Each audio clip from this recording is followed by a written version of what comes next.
Welcome to the 8th annual celebration of Día de los Muertos here at the California Museum. Bienvenidos a la celebración de los Días de los Muertos aquí en el Museo de California. My name is Pablo Espinosa and I'm a member of the California Museum Board of Trustees. Thank you for joining us today as we explore art, food, and music inspired by the traditions. The Spanish almost came out. Did you notice that? By the traditions of Día de los Muertos. It's in me, it's in my soul. Although we're sorry we can't safely gather in person for our fiesta at the museum here this year, we hope you enjoy this virtual presentation. Día de los Muertos has roots in the indigenous Aztec traditions, combined with the Catholic beliefs introduced when Spain colonized the Americas. In the United States, Día de los Muertos is most associated with Mexican and Mexican-American culture. But similar traditions also are celebrated throughout Latin America. In my native country of Ecuador, for example, Día de los Difuntos is celebrated with family gathering in cemeteries sharing guaguas de pan.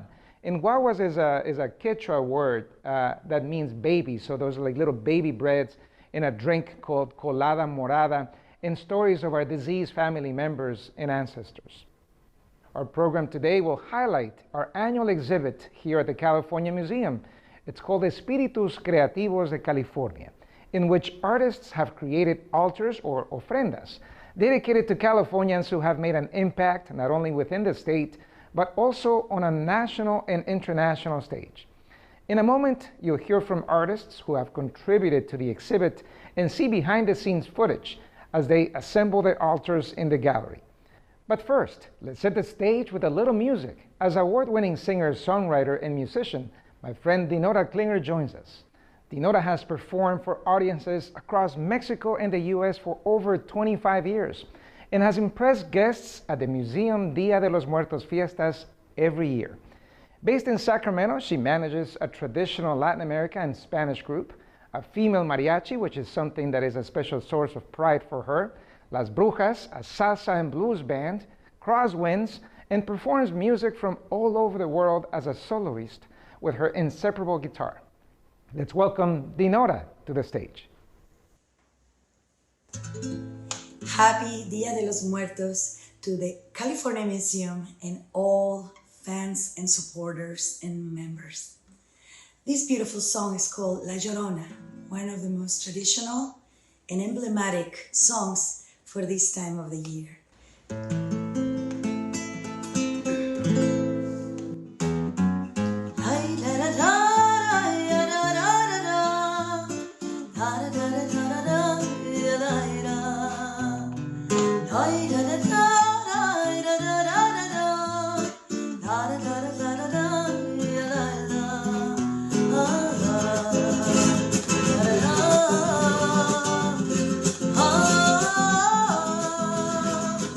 Oh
Thank you, Dinorah. Now let's turn to the exhibit, Espíritus Creativos de California.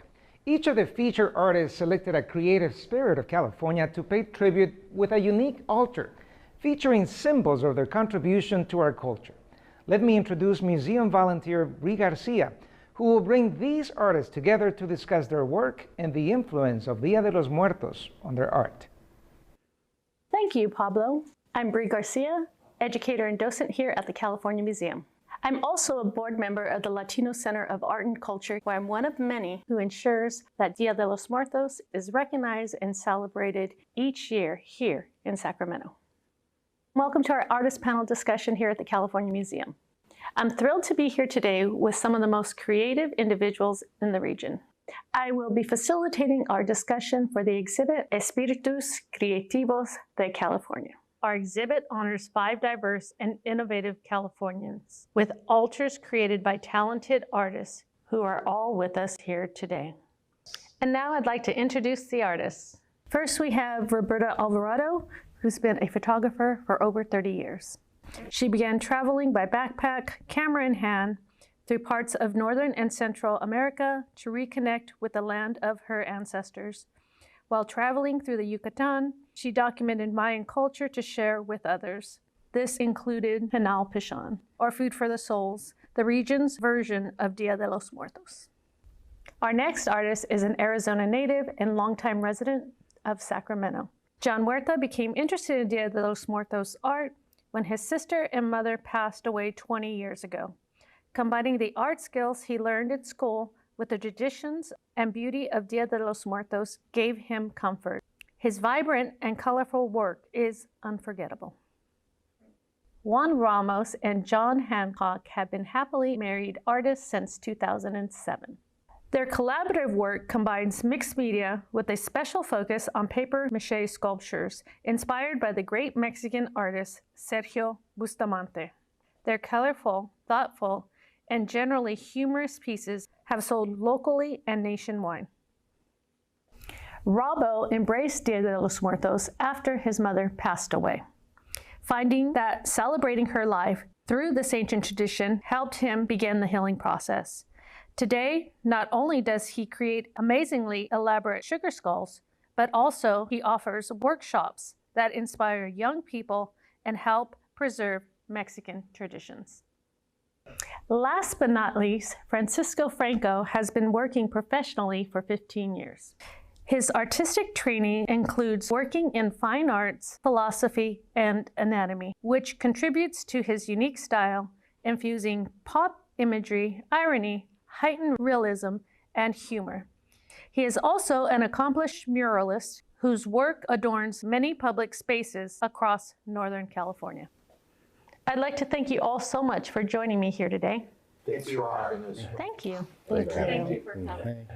So to start, I'd like to have each of you share the individual you selected and the reason why you selected that individual to honor with an altar.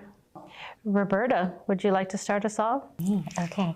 I chose Ishi, and I chose Ishi because I wanted to honor him, and also it gives the opportunity to give voice to the tragedies that he endured and the tragedies that many Indigenous Americans in the Northern continent, American continent, have endured. So hopefully can also create dialogue.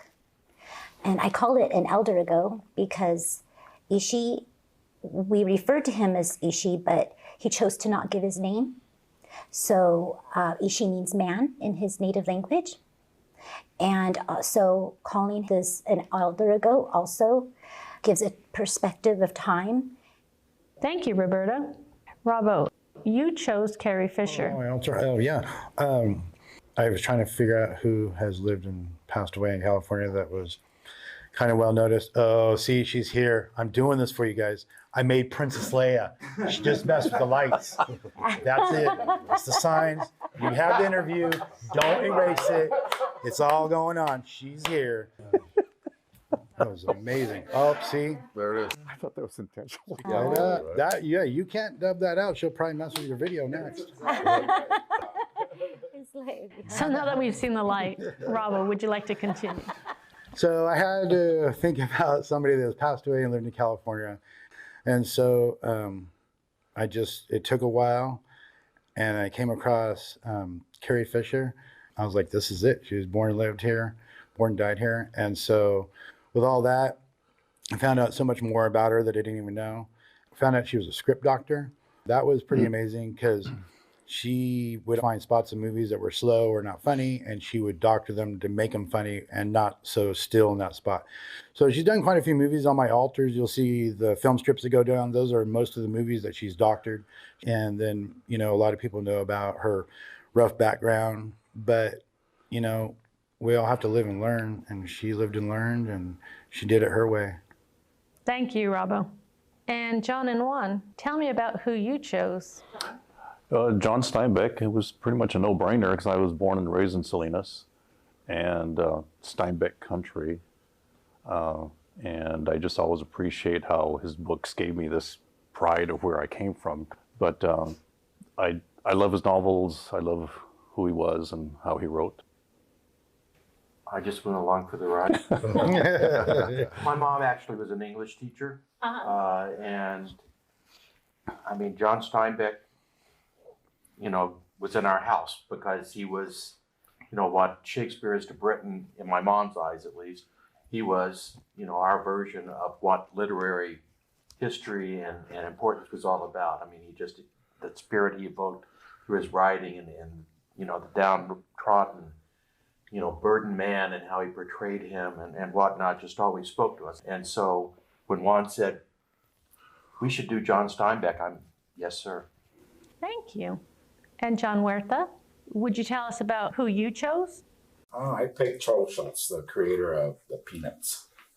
And the way I looked at it, I remember growing up and I always looked forward to like the Charlie Brown specials, like Thanksgiving, Christmas, or those kind of shows, looking forward to it. And the reason I picked it is because I wanted to just kind of give them more of a cultural aspect of each character of the Peanuts. Like, for example, I did Charlie Brown in a mariachi outfit, and then Lucy and a Katrina and so forth. But that was really fun. You know, it's all about color and that usually what gets people's attention is the color that just comes and pop at you. But yeah, I was pleased how it turned out. Thanks, John. And finally, Franco. So I chose Easy, California luminary. Eric Easy E. Wright, who passed away from HIV right before. I mean, he was big when he did his thing, but you know, the rest of his NWA crew, Ice Cube and Dr. Dre, also became, you know, their history kept going, and we don't hear a lot about Eazy-E anymore. And he really created the sort of empire that we're still seeing today in California, in the music industry, right? So he is really the godfather of West Coast rap or West Coast gangster rap, which is so entrenched in our culture, but we don't really, we don't really look at it as much. So I wanted to bring focus to the celebration of the kind of music that we like, and again, our culture. So, well, let me say, growing up in LA, yes, in that area, I was thrilled to see this. Okay, awesome, thank you. I appreciate it. I think a lot of people are excited about it. And it's a little edgy, so I thought it was cool. So I'd like to talk a little bit more about each of the altars. So why don't we start with you?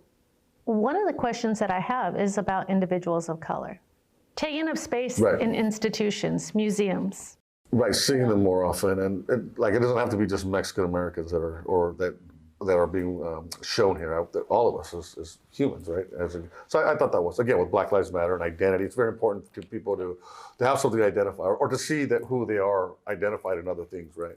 So that was part of the fun of that. Also, what caught my eye was the idea of car culture. Right. Not just in LA, but in California in general, and especially the lowrider. It's very American. They don't make lowriders in Mexico, right? So it's people forget that lowrider is very Californian, right? Our street culture, our car culture is also very American. So I like to emphasize that we're all part of the same melting pot here that makes up the United States. I'd like to go back to John and Juan and Steinbeck, which is done beautifully. Right.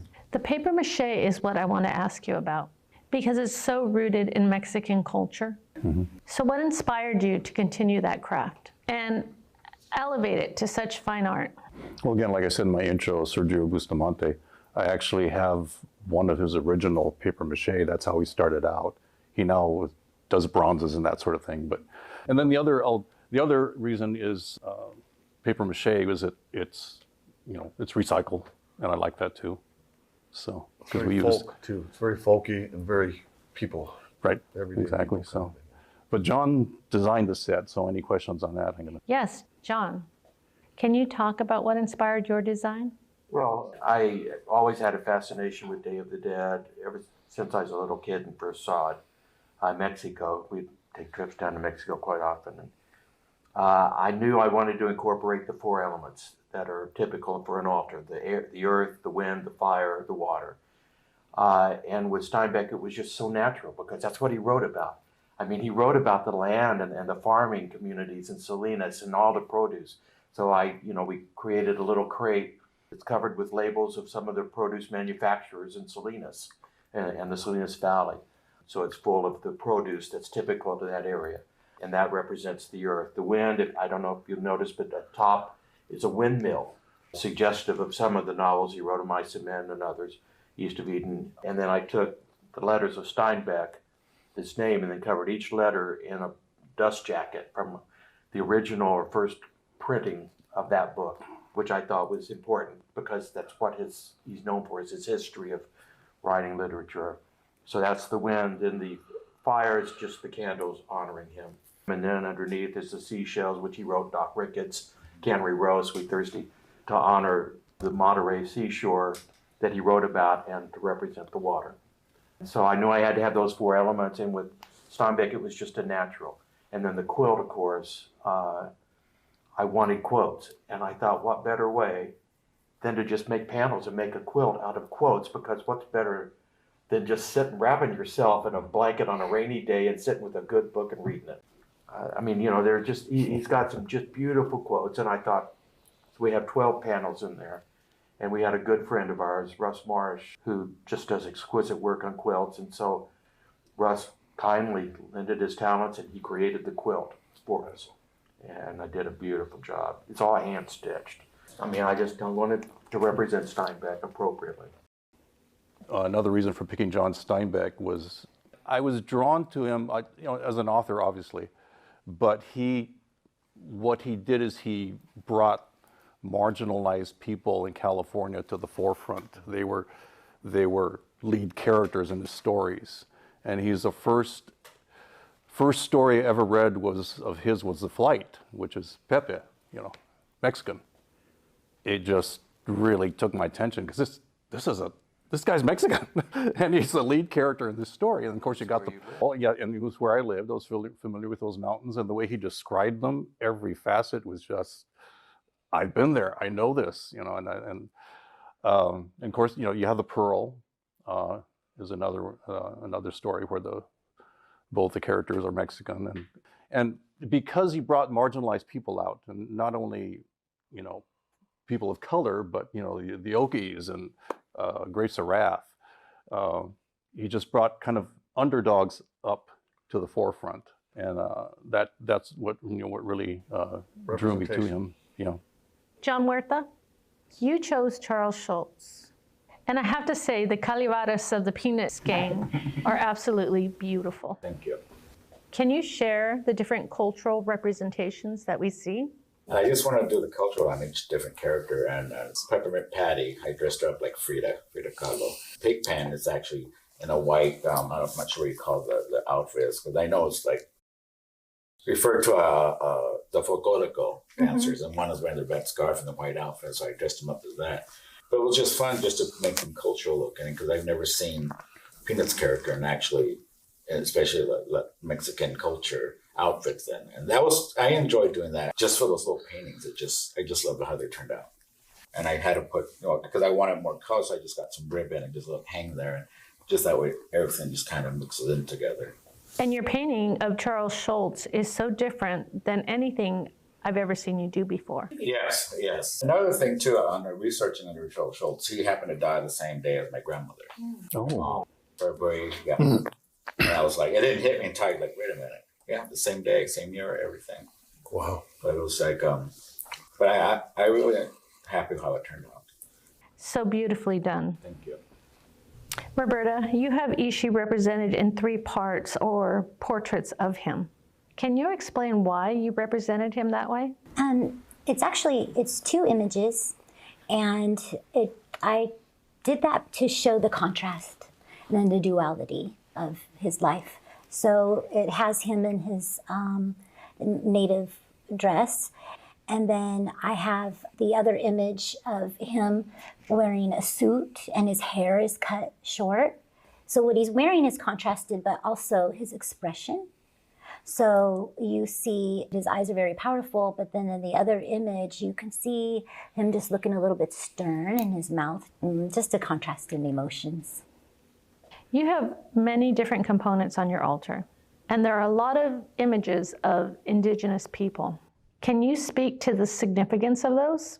So there is a lot of components, but they're all interconnected. I chose pictures that represent issues that are the tragedies from that day, but also a lot that we're still dealing with today. So I have the children on the dresser of the boarding school. So obviously we're dealing with that issue in Canada, but we also need to deal with that here in the US. I also have pictures of men, women, and children together in family. It shows the connection of mother and child. I have two spirits on there, and that gives attention to the missing and murdered Indigenous women and two spirits. Very cool. Can you explain more about two spirits? Two spirits is that they are individuals that embody both the masculine and the feminine energy, or spirits, and they have a significant role in the community. So here, there's been a lot of suffering and hatred, but everybody has their role in the community and in society. So rather than discourage that and judge it, embrace that there's a role for that. So I also have a dresser that I used in the altar is from 1877 or older. It belonged to my grandpa. And so it gives a time perspective. And I have the antlers at the top because my grandpa is Yaqui. Mm-hmm. So that is giving respect to him as well. And my grandfather was too. Nice. And what about the two small structures that are built alongside the primary altar? So I travel and I backpack. I have like little backpack photo journeys, just me and my backpack and my camera. And so one of the days I was just going along this road in the Yucatan on my way to some cenotes and caves, and I happened upon this cemetery. And I saw that's the first time I've seen the cemetery like this, where the boxes were small. And so then I was able to go back and ask a host family about it, and he had explained that in this region, they have a tradition of unearthing their loved ones after 3 to 6 years, and then separating the bones from the remains, and then putting them in the family tomb or mausoleum or casitas. And so that's what the two structures on the side are. One of them is from that first time that I discovered it, and so it's very old. So that's the simplicity. And then the other one is more painted and adorned. It's blue for the amazingly blue sky there. And my friend Jose Lot painted it for me. So I just wanted to share that. And also it gives a connection that we are all the same people as Indigenous Americans who simply migrated.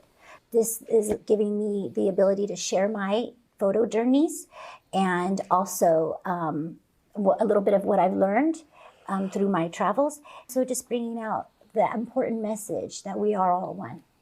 Thank you for sharing. Robbo, your altar for Carrie Fisher is amazing. Thank you.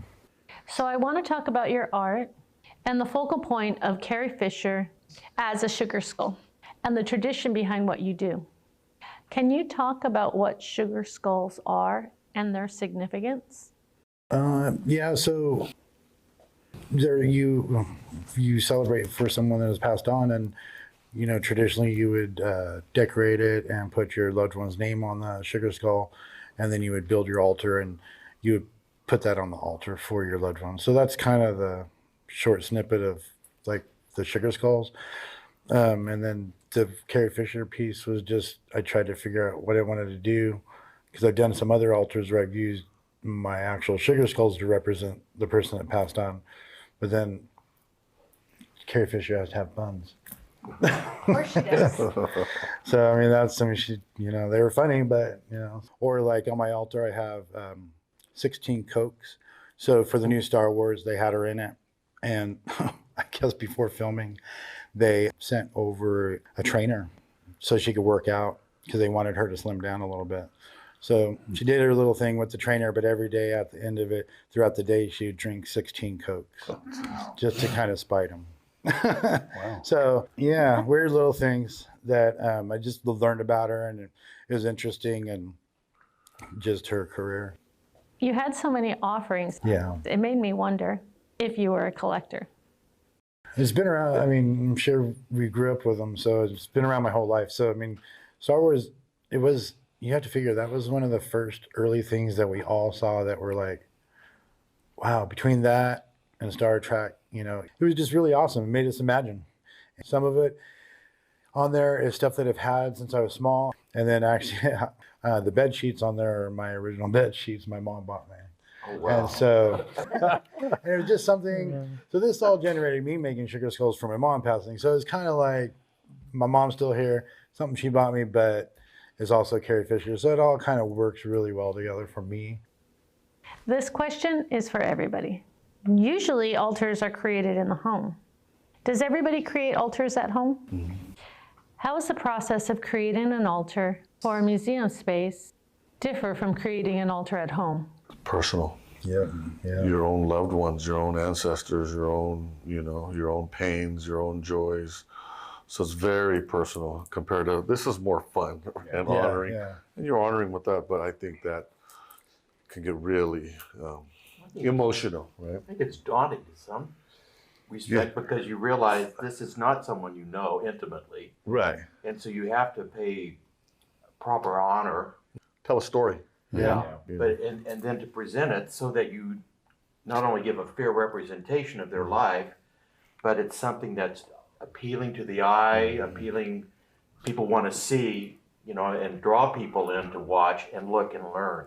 Yeah, because you're creating interest. You're also creating interest in those characters. Because now I'm more interested in Steinbeck than ever. And so, yeah, you have to do that as well, as opposed to, you know, a personal. No, I mean, I love that painting of EZE. It's just, gosh, phenomenal. Are those gold rims yours? No, actually, I borrowed them from, I'm going to say the homies. I called up all the homies, and I had to borrow stuff, you know, from. I was even hitting up some police officer friends who had the tape, but then I had to Amazon it. So I was, you know, I had to go back to the old school. It was fun. We had fun. I had a couple friends to build the casitas, the boxes for me. So it was nice to have some friends involved and have their energy in the creation of this. So it was really nice. But then the night before, I just started throwing all these things that I looked around the house. And so I just started grabbing all of these things that I had in my home. And so it was really nice to see it all come together. I feel like the altars start to make themselves after a while. You just have to give but yourself you have to give yourself over to the freedom and the magic. You got to let it do it, flow. I mean, it's just you're there. Okay, this is a little more to the right. There's just something that happens at the end. No, I went through 3 designs before I finally. Yeah. I mean, like you said, it just kind of made itself and evolved. Like a crescendo. It's kind of just, and it is what it is. You know? Is there anything from your fellow artists that surprised you or that you found particularly interesting? I loved all the poetry in your. No, I'm talking to you. Oh, me? Yes. There's a lot of poetry in what you like with the bowl and the very minimal, and it's just there's something almost magical about it all. It's very poetic. It's spiritual. Yeah, spiritual. There's a spirituality. Yeah, exactly. No, exactly. Yeah. And that was. I mean, you know, Ishii, number one, but then to see those pictures of him, you know, where you've done the strips, and I loved, I mean, as you'd explained it, the duality of his personality and of his spirit, and it was reverential. Yeah, that you had that humility, which was nice. I actually, when I was putting everything and I had his picture up and I was doing the final touches, there was a moment I got a little like choked up and I thought, this is why we do this. Mm-hmm. Yeah. You know, this is why. Exactly, and I like it that it's all so different, but it all comes together as one. Yeah. It's just amazing. Nicely put. Yeah. I'm just So much amazed how love and the energy guys' put into altars everything. is just beautiful. Beautiful with the details and everything. It's just, you could sit there and just look at it. Just everything. Every time I come to see it, I always something different I didn't see before. That's why I really good everyone's. And each one is so distinctive. It's just that you're in a different space before each one. One of the things that I learned that I thought was that I asked when they said it's going to be behind glass is it open at the top? You know, because these are still at the end of the day altars, and so we need room for the spirits to come in and out. And so I was happy that they are the gaps in the between the glass, and then it's open at the top. That is part of the tradition, the belief that your ancestors are closest to you during this time of year. So, If you really take the time and you stand in front of each one, there really is a spiritual feel that each one gives off that I think is proper to the person they're honoring. I mean, easy. I mean, I stood before that, and I mean, you could feel him. Oh, yeah. No, I mean, you felt what he was all about. It was really great to see the how much thought and energy and love was put into each one, and how each one embodied. The humor of this. I mean, I'm loving these peanut characters. You know, I mean, just the humor of that again pays just a proper reverence to Charles Schulz. It was just, I mean, going back to you know, your personal altars and the altar here for the exhibit. I know the personal one because I have an altar here around with my family that's passed, and there's more personable, you know, things like my sister loved drawing and paint, so I have like a little paintbrush and everything there. But this one here, I think what I feel is that people can relate to it, especially growing up as kids here, you know, wondering when's the next, you know, that's what I was trying to do, but to give it a little more culture. And there's people get a kick out of it because they're dressed up like, you know, Frida, Peppermint Patty, who knew, you know? And everybody has their favorite one. Exactly. Exactly. And there were people asking us, like, what are you going to do with these afterwards? Well, I'm going to keep them. yeah, I love this tradition. I really feel it was just meant for me to be, you know. And it was part of my ancestry too, you know. Well, right. So I'm pulling from my heritage. So I've always found that it's very, very interesting, you know. And then to find other like-minded souls like you guys. I watched an interview, I think I said something where you mentioned that, and I absolutely identify with that because I spent 20 years as a healthcare worker. So this has been a way of me processing because I'm always going down this life-death cycle. Thinking about it all the time. And I think it's good for you because it forces you to appreciate life, what's happening now, and we're all going to face the inevitable, you know. So I think that's all. And it makes, by thinking about or contemplating, and not in fear, but, you know, it just makes us, well, what's important? You know, how should we be spending our time? Shouldn't we be doing things that are more what our priorities should really be? Exactly. If you don't have forever, right? And that goes for work too, like, or at least the art that we're, the creative output that we're doing is, hey, we only got a limited time. And if you want to, you know, say something. But what a great opportunity to share our voice. Yeah. So it's constantly being aware of that, constantly it's like, okay, let's go at it again. Let's have some fun. So let's enjoy some life. So, yeah. Yeah, this has been a great experience. Yeah. I mean, just across the board, you know, to be able to create, share, educate, if you will. Yeah. So thank you. And thank you for participating today. And I'm very appreciative of California Museum and meet Bravo and. Yeah, you guys have been very great to us. Yeah, You guys thank have- you, California This is my Museum. first time. Yeah. Thank you for letting us join. Well, thank you all again for your time and sharing your creative spirit. Awesome. Thank you very much.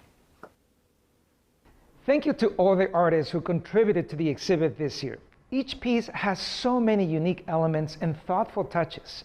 The exhibit will be up in the California Museum through Sunday, November 7th, so please come see it for yourselves. We also invite you to contribute to this community altar, where you can add a tribute to your own loved ones who have passed on. Speaking of altars, one of the essential features of Dia de los Muertos is the food. And for food, we turn now to Ernesto Delgado. When we hold in-person Dia de los Muertos events, Ernesto creates a spectacular altar at the museum and dishes up delicious food for Fiesta guests. He is the founder and owner of Tequila Museo Mayahuel, my son and myself's favorite restaurant, La Cosecha en Mesa Mercado. Ernesto was born in Mexico, raised in Napa, and now lives in Sacramento. Ernesto combines his greatest passions, a love of art, and the culture and food of Mexico with the details of entrepreneurship as a restaurateur. Ernesto will take us on a tour of the altar at Mayahuel. Thank you, Pablo. Pablo Espinosa is a great fan of Mayahuel, so I appreciate all the excitement. Thank you to the California Museum, a great partner for Dia de los Muertos celebration, in honoring everything Dia de los Muertos represents. This here is a beautiful exhibit of Pan de Muerto, probably the most iconic item that is celebrated for these little gatherings to welcome everyone in their home, because it stands for so much. Pan de Muertos symbolizes Dia de los Muertos. So a little bit about why we put food on our altares. The idea of placing offerings on an altar is the idea of inviting back our loved ones, our ancestors, to showcase what they love to everyone today, but most importantly is to invite them back, bring them back, have that connection between our past and our present.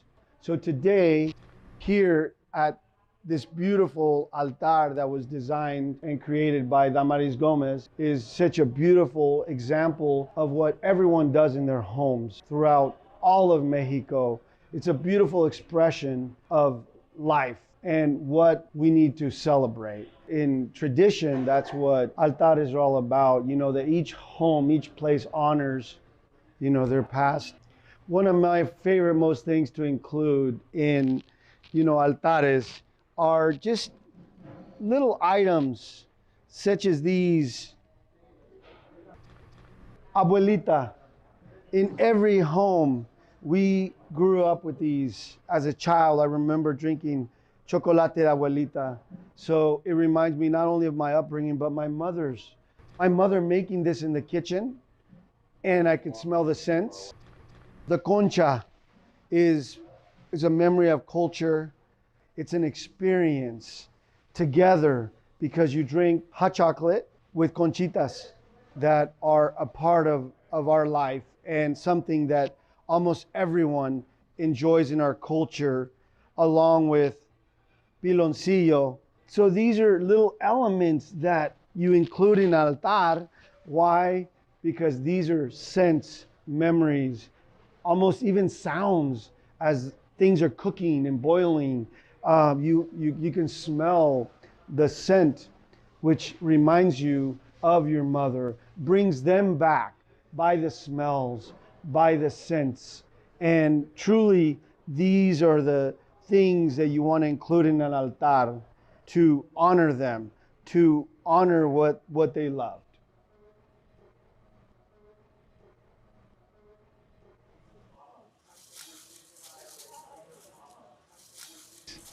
I believe, the piñata just showcases so much about culture, but it's also the idea of celebration. On Dia de los Muertos, we have offerings, but we also invite them back for a celebration, for a fiesta. It's the idea of showcasing moments in their time of life of where they celebrated what was beautiful in their lives. So like this piñata, it represents family, it represents culture, it represents art, it represents everything that they love. We invite them back to come and celebrate life again here in present time. A piñata symbolizes everything in my upbringing, so is why a piñata is part of this altar.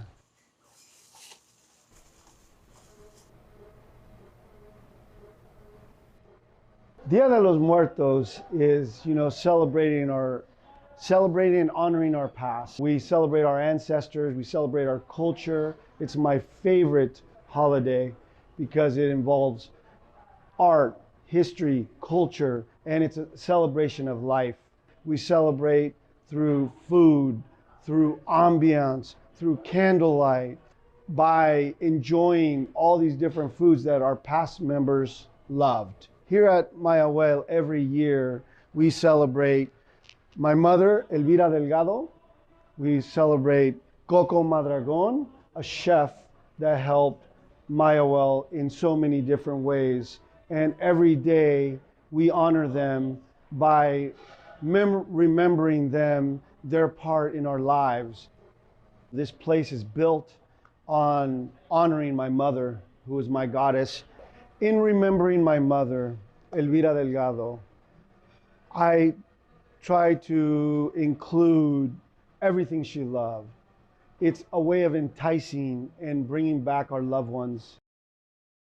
Every time we think of our mother, as simple as this may seem, this was my mother's ultimate thing that she loved. She would squeeze lemon on all her food. So that means that I have a connection to lemon. And when we go visit her at her grave, we always take lemons because this is how we honor our mother. This is what she loved. So that scent is what brings her back and what takes me to her. I think that that's the essence of what the basic thing of Dia de los Muertos and altares do. It's really to bring them back through memory, through sight, through sound. And again, this does it for me. In this moment, I love to remember and honor Chef Coco Madragon. This was her house. We exhibit her beautiful picture in a beautiful smile. Her chef coat that was present in our daily lives here at Mayahuel. Mango con chile, watermelon, the chicharrón. Coco loved chicharrones. And truly, it's simple. Just offer the things that they love to entice, to bring them to our present days, times, moments, here and now. In every home, I invite you to do an altar to honor your past family, our ancestors. But please also come visit and see our beautiful exhibit here at Mayahuel to enjoy the food that celebrates Dia de los Muertos, our past, our culture, and our loved ones. Thank you. Thank you, Ernesto, and thank you to all the artists and creators who have made this exhibit and this program possible, as well as to all of you watching from home. We hope you will visit the exhibit in person. To learn more or buy an advance ticket to come, please go to our website, californiamuseum.org. And now, we will close out with another song from Dinorah. Thank you once again, and Feliz Dia de los Muertos. Now, to close this beautiful celebration, I'm going to sing a song. It's called Amor Eterno, and it's dedicated to all our loved ones that have already parted. Happy Dia de los Muertos. Na, na, na, na, na, na, na, na, na, na.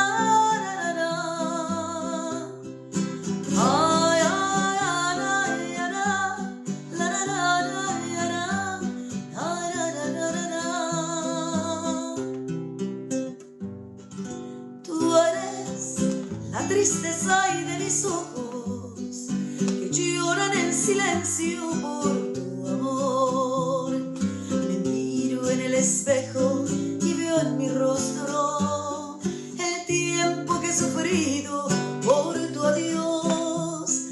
Obligo a que te olvide el pensamiento, pues siempre estoy pensando en el ayer. Prefiero estar dormida despierta, tanto que me duele que no estés.